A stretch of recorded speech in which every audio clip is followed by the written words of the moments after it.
E parliamo delle pizze quindi da capri, perché abbiamo parlato nel precedente video, quindi delle farine, del pane che viene prodotto, tra l'altro proprio qui dove vi stiamo parlando, siamo a Quarto del Tilo. Qui noi siamo arrivati con il navigatore, quindi non sappiamo dove ci troviamo, dove andiamo, cosa facciamo. Ecco, quindi comunque poco distante da Roncade, dove appunto ho incontrato Damiano Visentin, che dal cognome si capisce chiaramente trevigiano qui del posto, e quindi insomma abbiamo girato attorno poi quello che interessa appunto i clienti, insomma mangiare sta pizza. Quindi abbiamo, alla fine possiamo parlare finché vogliamo. Ecco, abbiamo due tipologie, sono le pizze che poi, questa che è stata premiata dal Gambero Rosso con 2 spicchi, una pizza che tra l'altro io ho avuto modo di provare. Quella di oggi. Esatto, che come si chiama? Hai presente Napoli? Ecco, hai presente Napoli, perché in realtà è sia una margherita che una marinara che una... Sì, c'ha gli ingredienti anche una tipici. Napoli forse. Sì, Napoli. sì, l'acciuga, Ecco. la pizzetta e poi gli ingredienti le olive taggiasche, questi sono liguri, infatti è... perché di solito sono nere. Queste sono taggiasche, quindi... Sì, queste sono olive di taggia e probabilmente hanno maturazioni diverse, ecco. magari la colorazione che può variare. Ma sì, gli ingredienti sono quelli tipici mediterranei, storicamente si fa questo riferimento a Napoli, ma non essendo l'origine di ogni prodotto napoletana, abbiamo appunto chiamato Hai presente Napoli, per dare un'idea. Questa è una delle pizze più ricche. È comunque una margherita resa gourmet, ecco, quindi c'è ancora qualcosa in più. Poi la margherita in realtà, se questa ne costa 10, hai presente Napoli, sì. e l'altra invece margherita normale semplice, parte sì, su 7,50 euro, insomma una cosa ecco, gestibilissima. Sono i prezzi, diciamo, delle pizze che poi vanno per la maggiore, quelle ancora più richieste. Sì, sono degli evergreen, indubbiamente. Quindi invece per la pizza invece in cui crede fermamente Damiano Visentin, invece partiamo sempre da sotto i 10 euro. Sì, si sta sotto i 10 euro, però comunque si sale, anche perché cerchiamo di divertirci un po' di più, magari con degli abbinamenti in alcuni casi un po' più particolari, si utilizzano dei prodotti un po' più ricercati e semplicemente la pizza, come lo stile gourmet insegna, prende più la conformazione di un piatto un po' più complesso e quindi è normale che il food cost aumenta, e quindi il menù.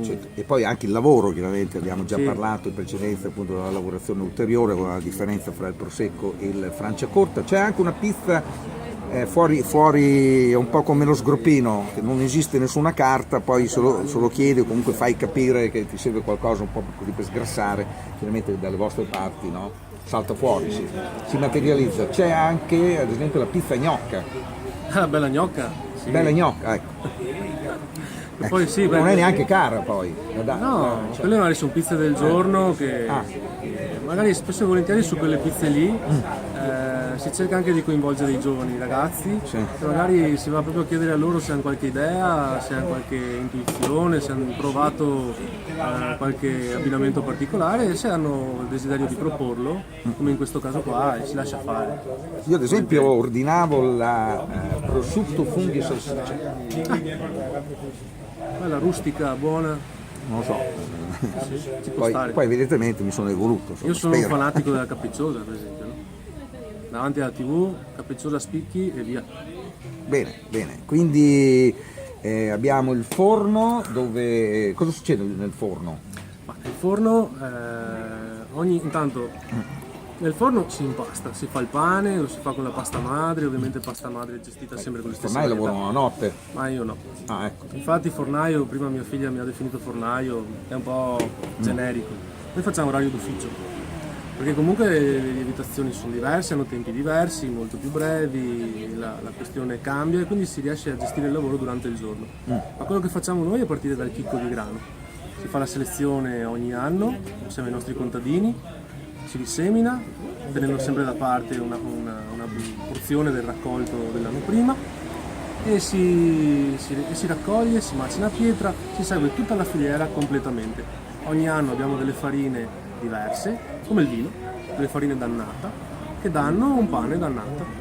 E un pane che cambia continuamente, anche perché la particolarità di queste farine è poi il fatto di non essere in nessun modo trattate, stabilizzate o quant'altro. Il germe di grano rimane dentro vivo e fa il suo lavoro, e quindi si lavora in questo senso qua.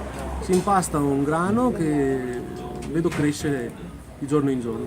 Bene, questo pane tra l'altro va a finire anche in ristoranti gastronomici. Sì, ci sono dei chef che lo apprezzano.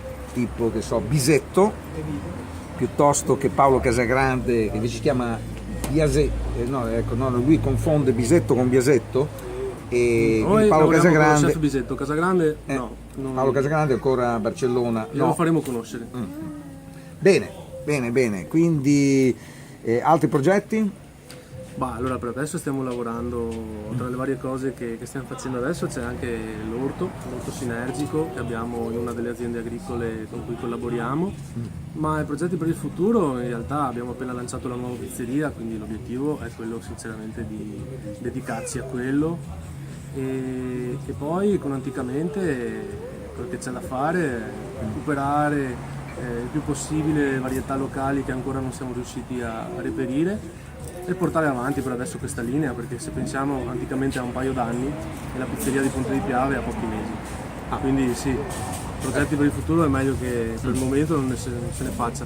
Quindi non può essere chiaramente nelle guide in uscita, perché si è aperto all'inizio dell'estate, quindi a questo punto. No, abbiamo aperto con l'anno nuovo, inizio 2018. Quindi vediamo. Poi comunque è omonima. Sì, si trova. Quindi l'omonima come dire, è già presente, molte volte magari a Jesolo aggiungono anche, no? A Jesolo quando sono pieni li mandano a Ponte di Piave. Che sono quanti chilometri? Sarà una quarantina di chilometri. Se hanno voglia se li fanno. Magari sono sulla strada del ritorno. Magari. Può essere, sì, dalla spiaggia. Ecco, perché chiaramente poi arrivati al mare si torna indietro. Bene, quindi aperti questi locali, perché poi la pizzeria è anche, come dire, quella che apre presto più tardi. Sì, no? Noi allora lavoriamo la sera, adesso a Jesolo cambieremo gli orari perché la stagione sta terminando, quindi saremo aperti tutte le sere dalle 6 fino a cena, insomma a mezzanotte, e si chiuderà il martedì, mentre a Ponte di Piave chiude il giovedì. Aperto solo la sera? A Jesolo terremo aperto a pranzo, ma non durante tutto l'anno. Sfrutteremo un po' anche quelli che sono i periodi di festa oppure gli eventi che organizzano a Jesolo. Sfrutteremo quello perché a pranzo Jesolo si svuota ovviamente d'inverno. Durante l'estate chiaramente invece. Tutte l'estate sì, il progetto è quello di rimanere aperti. Non c'è da fidarsi di noi perché cambiamo idea della mentre la pizza chiaramente si mangia anche mezzogiorno. Quando siamo aperti non è tabù, quindi se siamo aperti c'è pizza. Grazie. A lei.